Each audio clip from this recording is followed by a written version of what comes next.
Well, good afternoon. I will call to order the October 25th meeting of the Oklahoma City Riverfront Redevelopment Authority. The first item is items from the chairman, and I don't have anything. Item 3 is the meeting minutes from September 27th. Do we have any changes or corrections? Need a motion?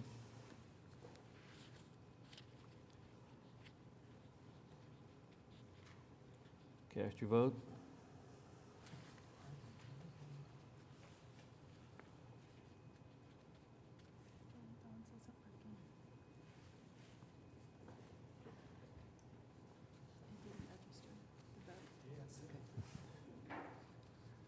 That item passes. Item 4 is a consent docket. We have an oil and gas revenue report and a river corridor events update. Any questions on either one of those? Need a motion?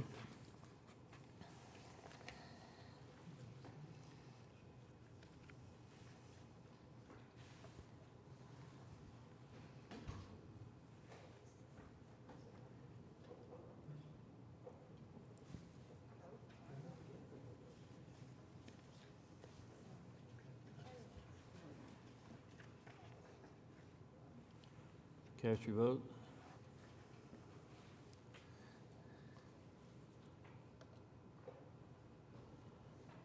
And that passes. Item 5 is the primary agenda items. The first item is A, Oklahoma River Maintenance Project update. Are we dredging the river yet? Soon. Getting close? Hopefully soon. Jeff Shumway, Oklahoma City Public Works. Our October projects update are as follows. Our sediment removal contract, we had an amendment actually on the docket this morning to make adjustments to the pricing structure of that agreement. We anticipate writing a work order within the next week or so for them to get started. Our SCADA repairs have been, again, it's ongoing. However, we're seeing dramatic improvement on how the dams are operating with the floodway and the watersheds that we receive. Eastern Dam Crestgate 2, this was a cylinder that was behaving a little crazy. We went ahead and replaced that cylinder. All the gate movements now are very stable, and we're happy to see that. Our river maintenance facility addition, that's still under review and permitting. Hopefully we'll be able to advertise for that, hopefully by the end of the year. Our river section removed 15.5 tons of debris out of the river for the months of September. Again, those numbers are kind of low, but without any flow, we really haven't been receiving a lot of debris, so the cleanliness of the river, despite these numbers, has improved dramatically, and we're excited to see that as well. Our floating dredge river operation that we're getting started with, David, you got...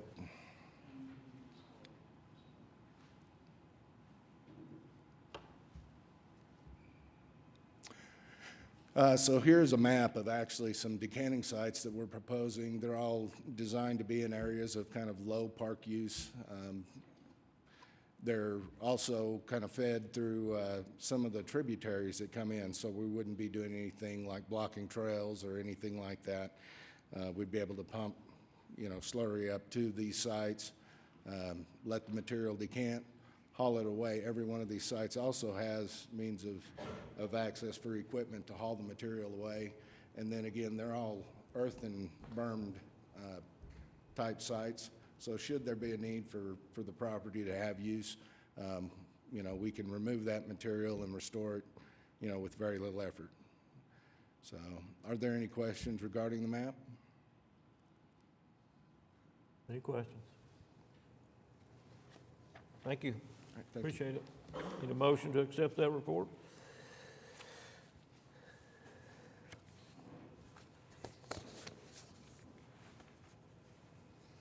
Cast your vote.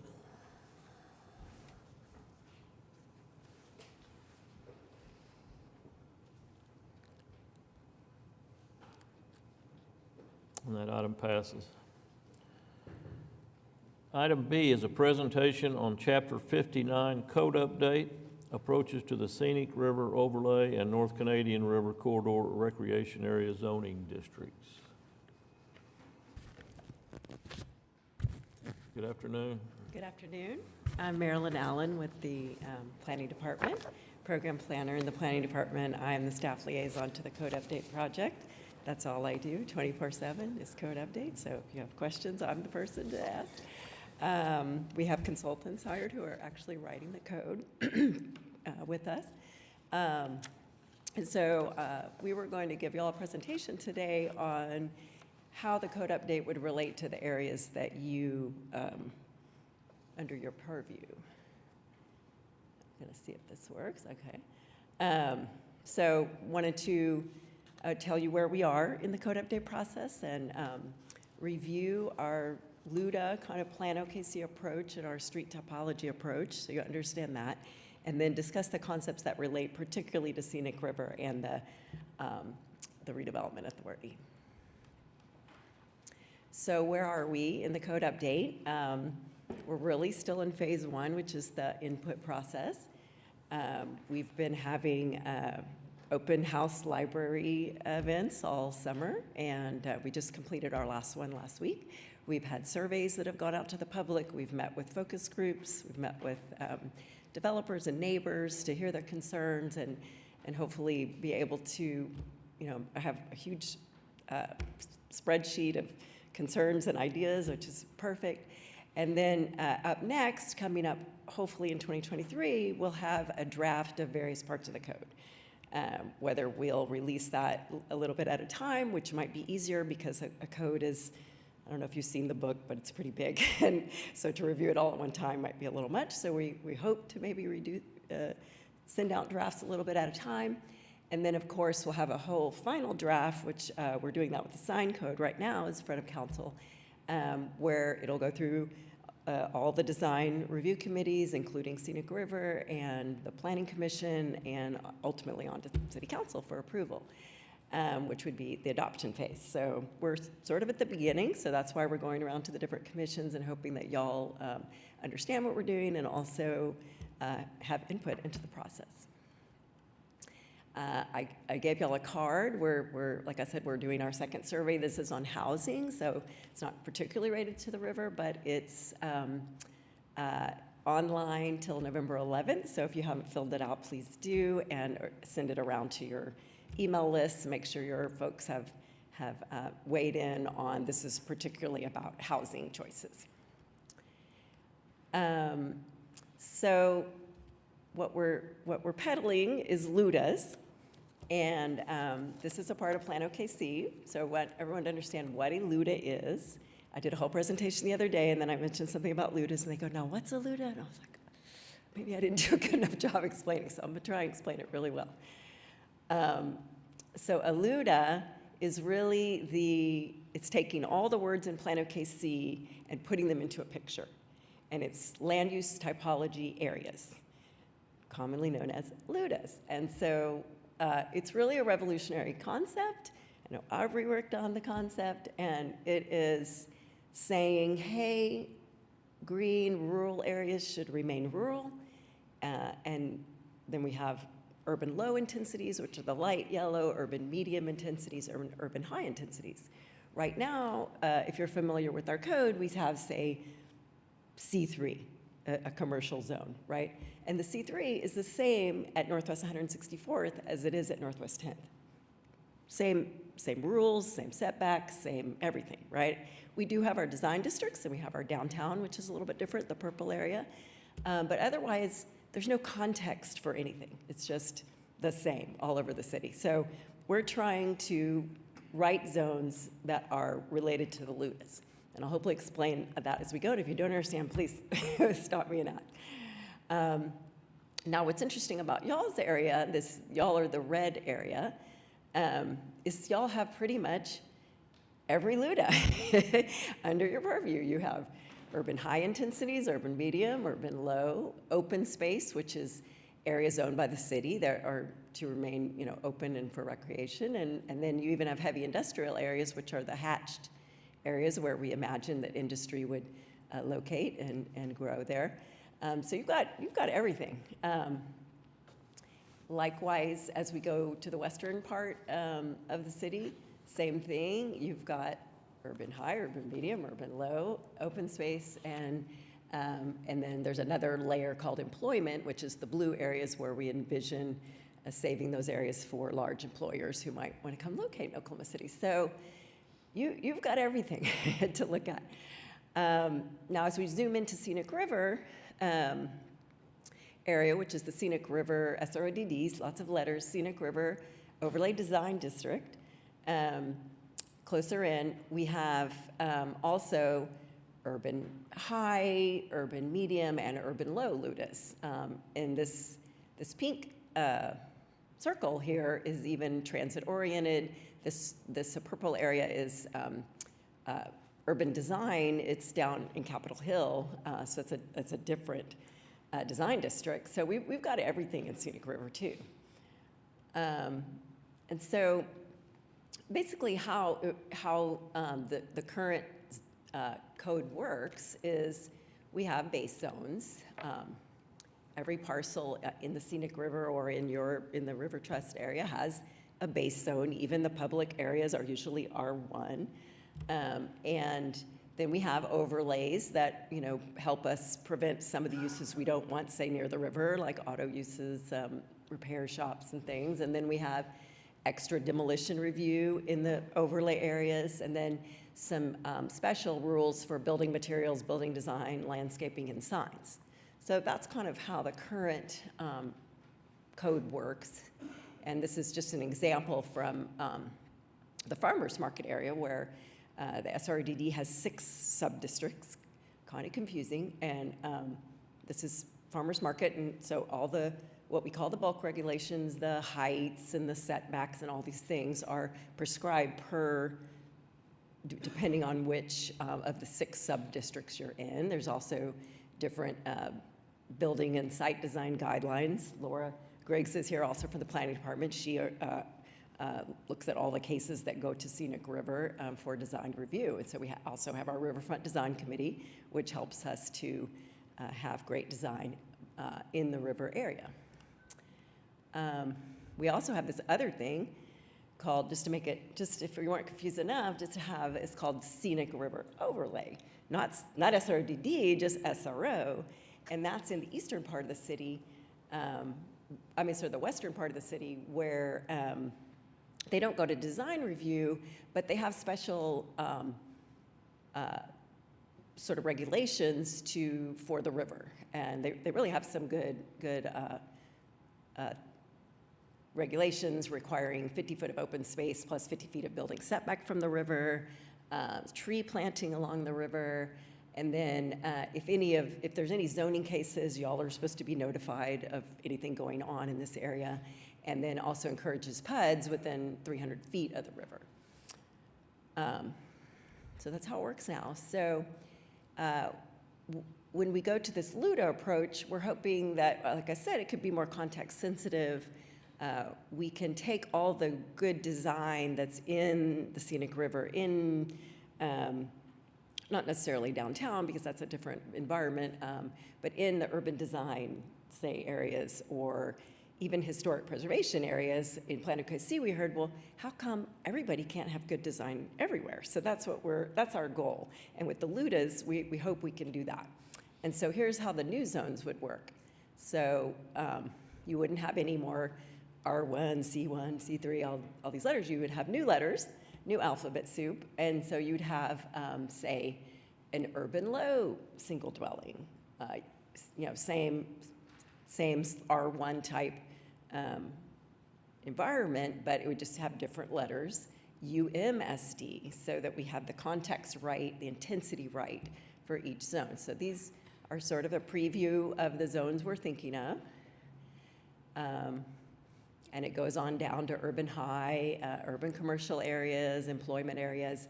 And then the one that may be most pertinent to y'all is we're thinking about doing a public facilities zone. Because right now, as you know, a lot of the land that you oversee is R1. well, how can R1 do what y'all want it to do for large entertainment areas and for, magnificent things on the river? That doesn't quite make sense. So we're wondering if we could have some kind of public facilities zone where it would be easier to cite the publicly owned facilities that we want.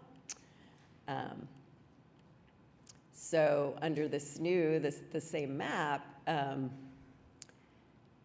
this is like a part of urban high. So these would have UH letter zones, and then urban medium, these would have UM letter zones. So that's sort of how it would work.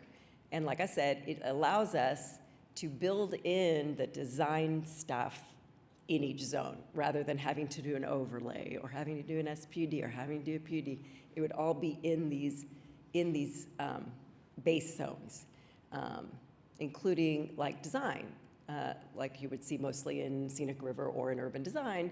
We talk about scale and building massing and window transparency in commercial areas, and then the streetscape. We don't have a lot of rules about, widths of streetscapes and sidewalks and all that. So by context, because a sidewalk might be different in urban low than it would be in, say, urban high, like in deep deuce, say. So we want to build all this into the code. Likewise, in Plan OCRRA, we had something called street topologies, where we gave every street a typology, and they pretty much match what Public Works uses now, although they have a little more design scale to them. So we have arterials and connectors and main streets and industrial streets. And so these can also help us inform how should the buildings front these type of streets. Because on a major arterial, say Northwest Expressway, it's going to be a different pattern than, say, in the plaza, right, on 16th Street. So this will also help us inform. When we did this already in the sign code, we said, okay, on connector streets, the sign should be this tall, and really it has to do with driving speed, right? Because if you're on Northwest Expressway, you're driving 45, 50 miles an hour, the way you look at signs is different than if you're driving along a connector like Northwest 16th, and you can see the signs and you can look at the buildings, which you can't do when you're going 45 miles an hour. So it gives us context, helps us to zoom in and have better defined streets. So again, in SRODD, look, you've got everything. You've got minor arterials and neighborhood streets and connectors. You got them all, major arterials. So you'll be seeing everything by the river, of course. So the questions that we have as we go, we would still have a scenic river overlay, of course. But the question is, how far should it go? What are the boundaries? Are we doing good with the boundaries here? Sometimes, like this is at least a half mile away from the river. Is that productive? Should farmers market, is that addressing the river? What about Capitol Hill? They're half, see how they're half purple, half scenic river, should they be urban design? Half of their areas goes to the urban design, half goes to SRDD, and for developers who are wanting to get to develop in there, it's really confusing. So these will be the questions that we're asking. Are the sub-districts good? What do we need to do with this area? And then finally, will a public facility zone help y'all to, have more projects on the river, get them built faster, those kind of things. So just to reiterate at the end, you can stay up to date. We have a website, okc.gov/code update, and we're trying to keep that updated with all the presentations we do and with the discussions we've been having. We have our stakeholder advisory team that's meeting. They'll be reviewing the drafts first, and those meetings are on there. And then, of course, the Riverfront Design Committee will make a recommendation to the Planning Commission, in particular, probably to the Scenic River overlay. And then, of course, City Council would finally adopt the code. Now, what I want to make sure you understand is that the City Council will first adopt just all the words, right? The book of all the words. But if we don't map it on the ground, then it doesn't go anywhere. So there will be another process where, and it's confusing because like this is a zoning map and it has pretty colors just like the LUDA map, right? And so that's a little confusing. So, but it's every parcel on the ground is gonna have to be remapped because there will be, say, no more C3. That won't be a zone anymore. It'll be UM, whatever. So that will be a process that we'll take on after the text is adopted. So we weren't sure what you wanted to do, if you wanted to have a little discussion about a public facilities zone or what's issues you experienced with the River Trust and getting projects built or applications that come, into the city in the area. So as you like, if you want to discuss something, or you can always email me concerns and comments about what we're doing. So I finally learned the code, and you're changing all the terminology on me, is that what you're saying? Exactly. A couple of questions. As far as surveys, focus groups, stakeholders, I know we're in the input stage, but as you're starting to achieve things, are there any common themes or anything you can share with us about what people are saying? Yeah. I mean, not so much surprisingly, but a lot of people are talking about walkability, whether wherever they are, whether it's rural or urban or whichever intensity it is, people are talking about sidewalks, trails, walkability. People are also talking about compatibility, don't put really tall stuff next to my house. People are curious about density. We've worked with the Neighborhood Alliance to do some extra presentations about what is all this stuff? What are bulk regulations? What is density? And so those are going to be online pretty soon too, to explain the concepts. So that's sort of what we're hearing. I mean, the comments have kind of run the gamut from like night sky ordinances where people are tired of these kind of lights that blind you at night, kind of ruining the rural character. And so it runs the gamut from. Any other questions? I'm curious, what is the history of the SRODD? Like, when did it start? When did it, I'm just kind of curious kind of how we got here and then how, because like you said, what I hear from developers is that it is a very confusing area, that it seems to go really far from the river in some places, that doesn't really always seem to make sense. So I'm just kind of curious, how did the boundaries get drawn? When was that? And kind of what was the intention at the time? If you need help with this, Marilyn, I can help you. You wanna? I've been here about 4 years, so I may not be qualified to handle that one, but Laura Griggs can help us with that. Laura Griggs, Planning Department. I was actually going You go right ahead. to, because you were here and I wasn't. I didn't come till 2015. So my understanding is that it initiated with this group here with some studies that were done. And the Planning Department, I believe in 2006, started working on public hearings to establish the Scenic River Overlay Design District. And it came into being in 2007, I think it was October. The beginning of the year, they formed the Downtown Design District in 2007, and then they formed Scenic River Overlay Design District. And I don't know why the boundaries were chosen the way it was, and there might be an explanation for that one. I just know I think there was a revision early on that I saw in ordinance and establishing the boundaries that we currently have today. And there are 6 sub-districts that run from basically Meridian, and it goes 6 miles over to Western. It is the largest design district, and it has not had a lot of activity off and on, but it is starting to pick up.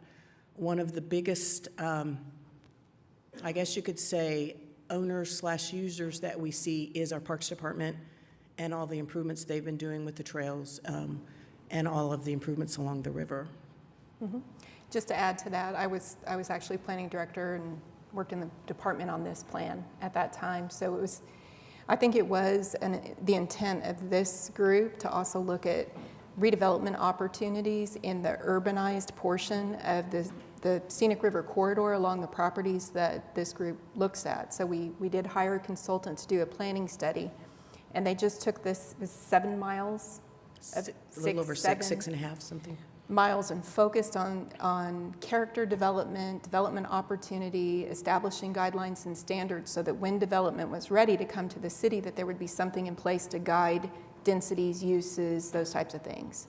So after that planning study and that description of these different individual kind of character districts, that's when we codified it and created the overlay that replaced the original scenic river overlay, which just had basic setbacks and basic standards in it, and created a whole new design review committee to oversee that portion of the development of the river.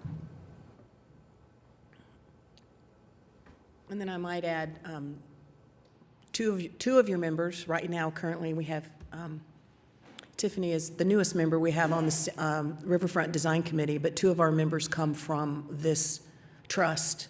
We currently have 1 vacancy from when Brian retired.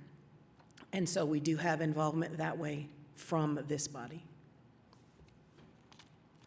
Thank you. Any other questions?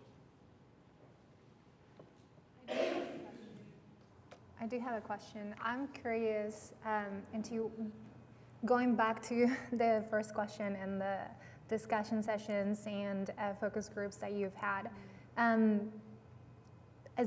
As you all can see, it's a pretty long, area that we're covering, and there is different. I'm just curious to know what are the demographics of this focus groups and conversations that you've had. Just because I feel like, from Meridian all the way to the end of it, is you can see different groups of demographics throughout, and we're getting a bit more diverse, to say the least, in those areas as well, and also people that want to come and develop other things around the area. So I'm curious to know if we're setting a good base for what can happen in the future. Sure. So we've been meeting kind of by LUDA. We've met with urban low neighbors, rural neighbors, urban medium neighbors. That we've had the open houses so that we can explain to people which LUDA are you? What are you? And those were just by LUDA, by the nature of where the libraries are located throughout town. We will be having more focus groups on with various groups. All the urban conservation districts that they also are a different overlay. We'll be meeting with those neighborhoods. I'm available to go out and talk to HOAs. We'll be meeting with the bids, like down at Capitol Hill and the Asian District and Northwest 23rd. To see what they think about the commercial zoning. So we're trying to just keep meeting with people because, like you're saying, the ideas for each zone are diverse and the people are diverse. And so we're hoping that they capture the character of their neighborhoods, Got your work cut out for you. I'm a code geek, so it's okay. I know from my past experience as a councilman, this is usually a well-debated subject when you start talking about zoning and changes, and so I'm. Yeah, and most look of our forward to code you. dates from the 1980s, so it's time. Any other questions? In motion to accept this?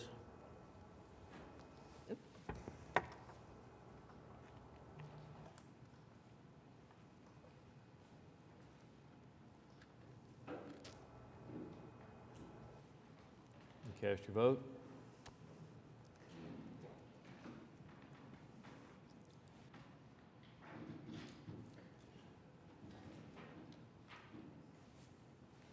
Kathy?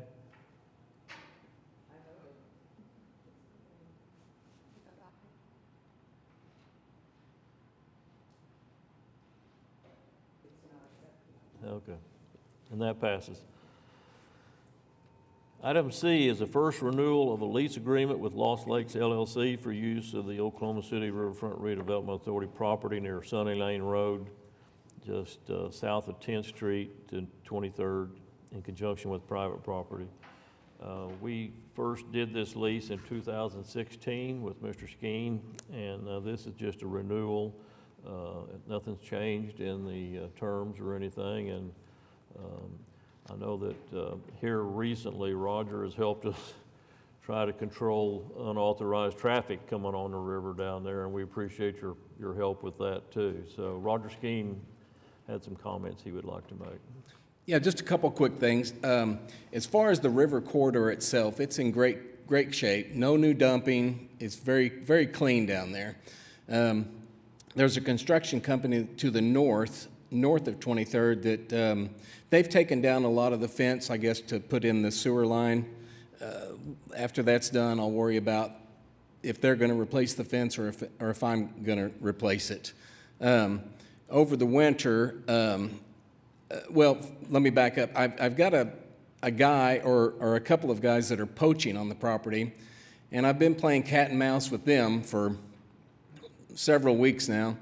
I'll put up the fence, they'll cut it. So what I'm doing now, instead of putting up fence, I'm just putting concrete blocks. So if you ever drive by in the next month or so, you'll see some of the construction blocks that DeLisi makes.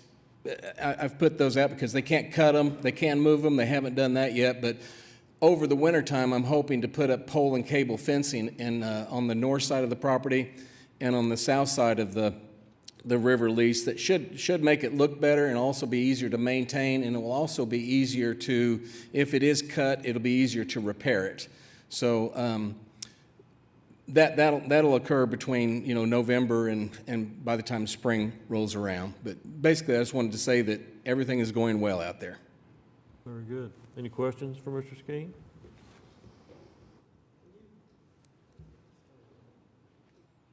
Can you tell us a little bit about upcoming activities, events, plans for the future? Through the month of October, we do the outdoor haunted forest, and that will go until the 31st of this month. The rest of the year, this year, there's nothing planned for the river corridor. Next spring, we're talking to another concert promoter to put on some shows, but we also have 2 of the 5Ks planned. Terrain racing will be coming back, and there's also a new 5K promoter that he really hasn't even named his company. We're talking to him, so we'll probably put on a couple of 5Ks, some concerts that will take in the river property, and at this point, there's really nothing planned for the corridor. Gotcha. Very good. Thank you, Roger. Okay, thank you. Need a motion to approve this?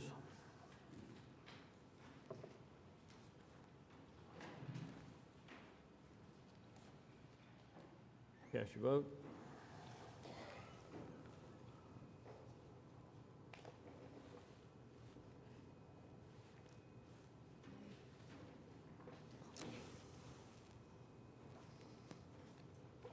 And that passes. Item D is a presentation on possible general development and park enhancement projects to be funded through the Oklahoma River Fund endowment distribution.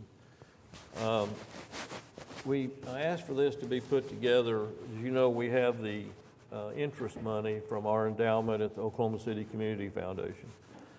Some of that we've taken out in the early years. Some of it is still being held by them, but it is available. And I asked staff to put together a list of items that we could use this money for all along the river and all the various parks or whatever it may be, within the guidelines of the way the endowment was set up. And they have done that. That's what you're going to see here. You're going to see a number of parks and a number of projects. Certainly a lot of them, or a lot more money than we have or may ever have, I don't know. But they're at least there to show us what's the kind of the wish list of Parks Department. The way I see this working is after we get this presentation, Kathy, I'd like for your committee to take this on and eventually make a recommendation of which items you may want.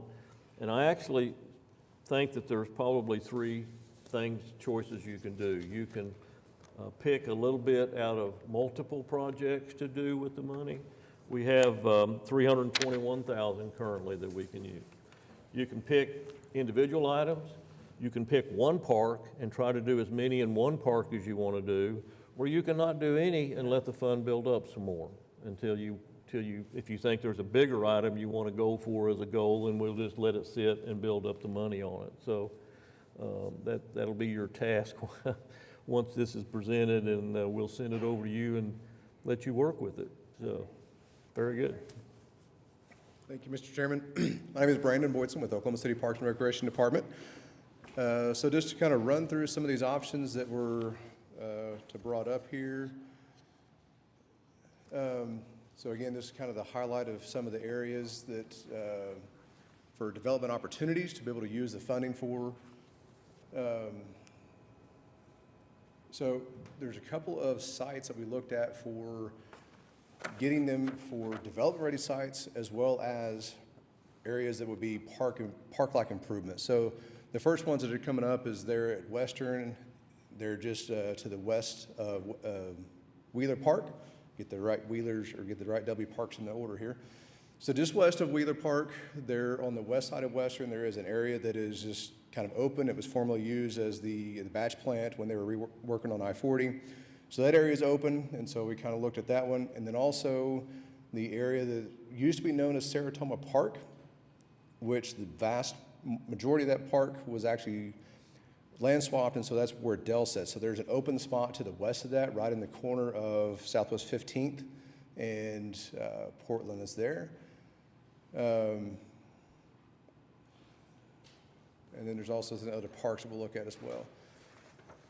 So just kind of the highlights there at Western to kind of get to that, to a development-ready site so that the infrastructure is in place, that this board could go and make it presentable to a private developer to come in and do some sort of improvement there that would not only be a benefit to the trust, but also have a public benefit as well. So it could also serve as a hub, as a trailhead feature to the trail that's there, an added amenity to the park.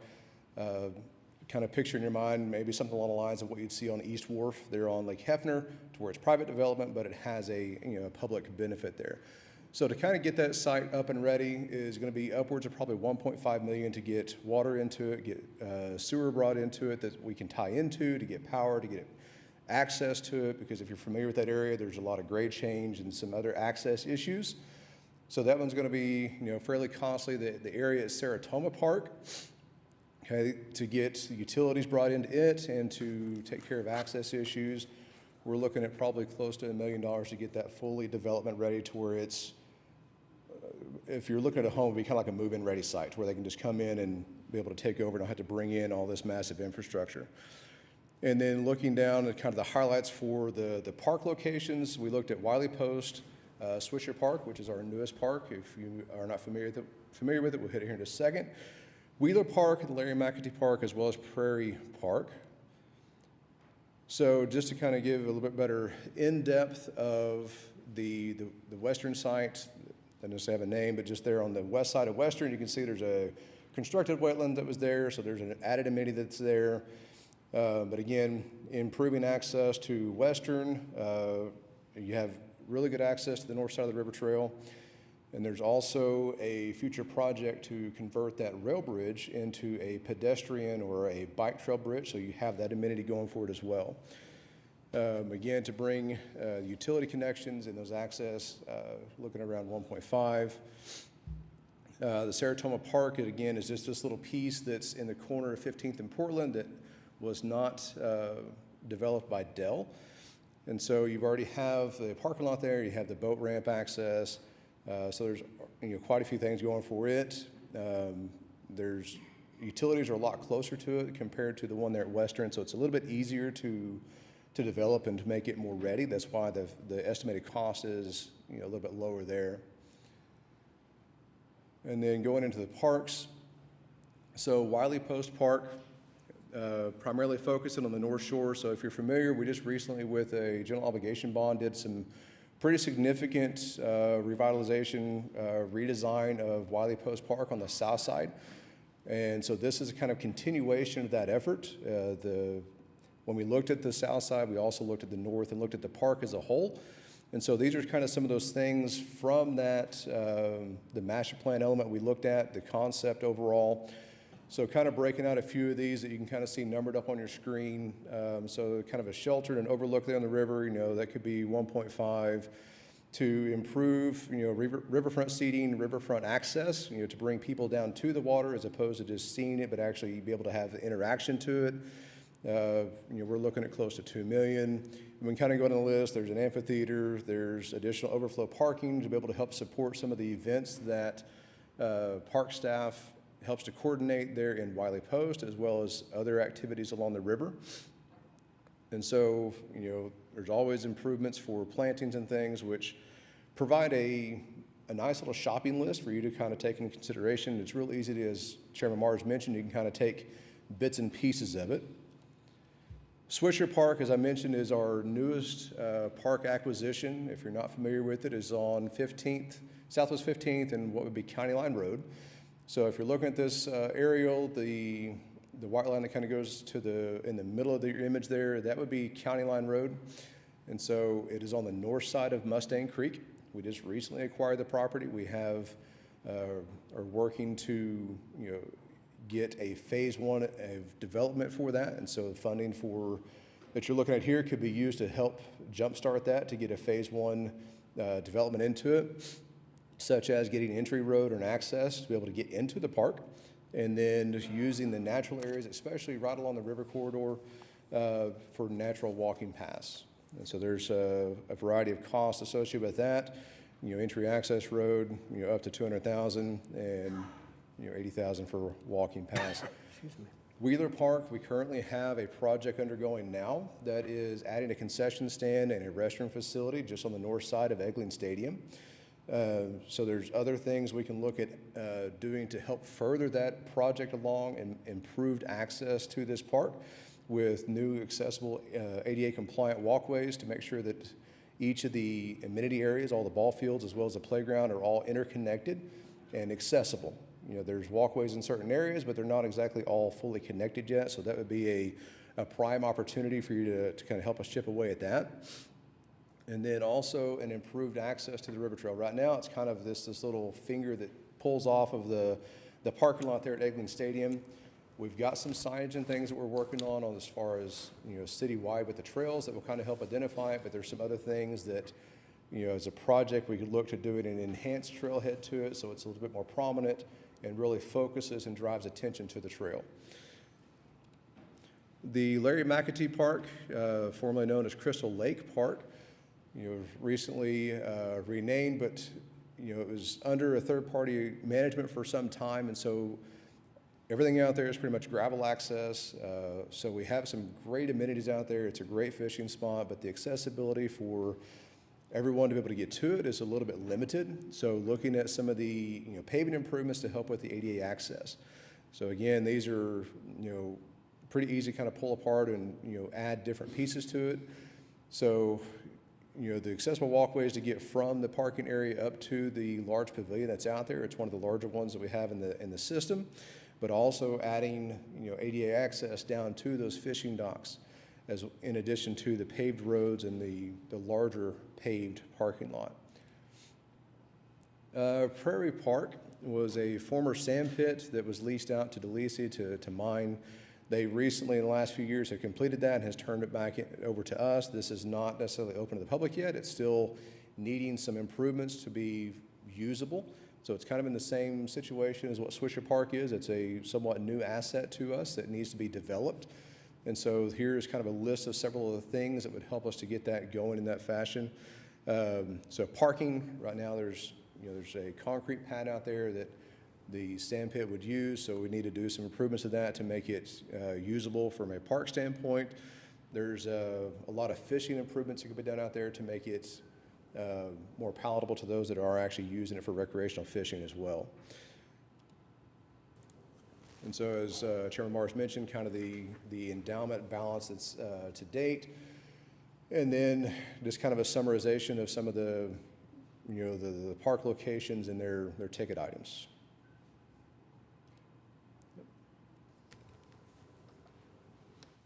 Very good. Questions I can address. All of them are good improvements. I mean, I see a time when all of these are going to have to be done somehow to keep the river improving and the parks improving down there just from the traffic from people using them. So it's not going to be an easy choice, but we need to start on it sometime. So any more questions for him? I just have one. Is the Seretoma Park development site, is that within the TIF boundaries? Does anybody know? Because it seems like if, especially if we're like trying to prepare something for development investment, that's another tool we have in that area that maybe if, just to double check if it is in that boundary, because I know those boundaries were being discussed about changing. So that might be a way to make this money go further if we don't want to use it for that because we have another source. So just something to check, I guess.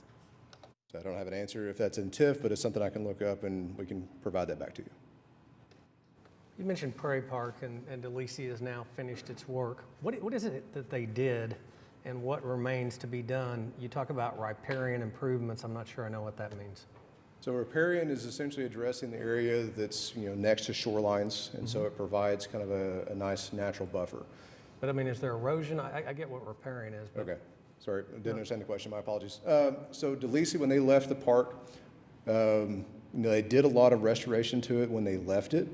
There are some additional improvements that, from our standpoint, would help the recreational aspect of it. Not so much that there's, erosion that needs to be repaired or addressed, but to make the riparian access more accessible and recreationally usable. User-friendly. Yes. Okay, I got you. Thank you. Yes, sir. Any other questions? Very good. Motion to accept that presentation, please. Thank you. Thank you.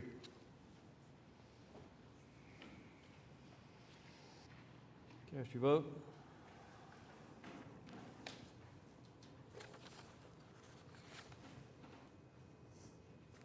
That passes.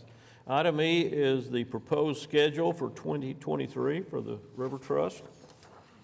Any questions on it? Motion to approve that item?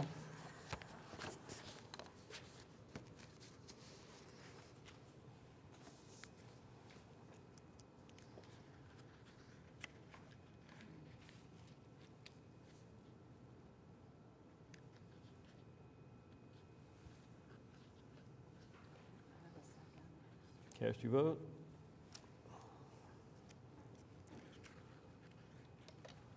Trustee Lyons, oh, there you go. Well, that passes. Item 6 is the claims docket. Any questions on the claims docket?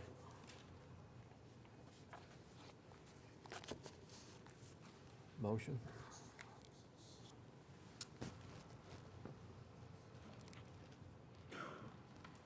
Cast your vote.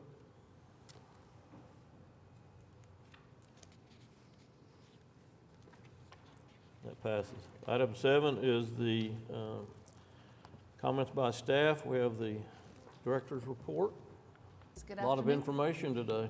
It's a lot of information today, especially on this agenda this week, which is always fun to have more things for all of you to consider. Melinda McMillan-Miller, Director of Parks and Recreation. Thank you for having me this afternoon. You'll see the report in front of you, but I just wanted to pull out a highlight was Larry McAtee Park's dedication. If you were able to attend, it was a really great event. He was incredibly touched. I think a little overwhelmed even from all the outpouring of all of his friends, families, and colleagues. So it was a great event, and I think that, again, it might help spur on some more energy into that park, I hope. So eventually, I think that it will be a really great thing to have him recognized in that area. Hello, Mr. Couch. Anything, questions on the report that I could help answer today, or any other questions that have come up in your minds? Thank you. Please receive the report. Any questions? Motion to accept that?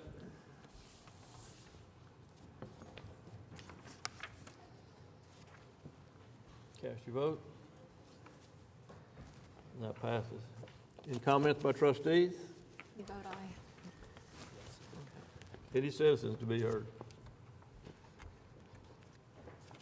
We are adjourned. Just in time.